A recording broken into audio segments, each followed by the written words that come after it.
Kid, sa sample lang kami. Kasama ko nga pala si Alper Yehenyo ng DK Pamilya. Zap G. Sup G, another G. Another G. Game. Yeah. Sa Dito Pamilya, shoutouts. Kay Bonet. Game. Another G for Hindi that. ko pala naon, no? Ngayon na. Ha!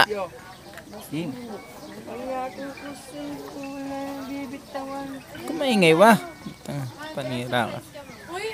Biyaya sa Diyos, ang makatagpo ko ng isang babae na mamahalin ka na nasa patatapata kapag manukote agad ka pasisihin. Hindi pong tanggap ang lahat ng idyong kahinaan na tayo ka na mawala. Hindi yung bibitawan ka agad kapag may mali ka lang na nagawa.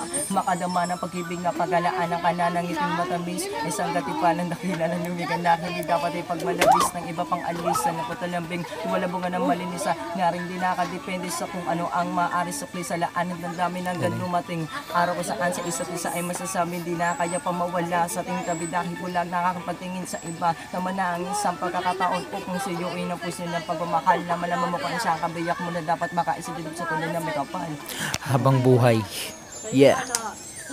Binigyan mo na ng walang ng langit at pagkibigyan na gumakatakas nila. Napakadilig ko naman doon na nagulong sakit sa pag-iisa. Kaya ang tunay na naging ay nakita na pagkiging isa. Yung sa kanit si Bibusika at hindi mo lalambin sa puso ko. Naging padya pa na panatag mo ang aking kalooban ng iyong pagmamahal. Kaya na lamang ibigin ka itama nagawa ko talikuran ng mga maligawa. O pa sa pagkaraw ko sa kanararamdaman ng matagapo na labas na pag-ibig ko na sana'y alagaan ang iyong puso at kakalaga. Kawa ka to para ng aking magadalangan at tagay pag-aalayan ng buhay at lakas. Wala nang iba pa na kailingan dahil tayo ikaw lamang kapag ko na makasama ko sa wakas. Yun lang. Salamat. Yo. Ang galing niya. Lupit. Ano masasabi mo? Game. Stop na natin. Paano to? Ang Saan i-stop niyan? Ang ingay.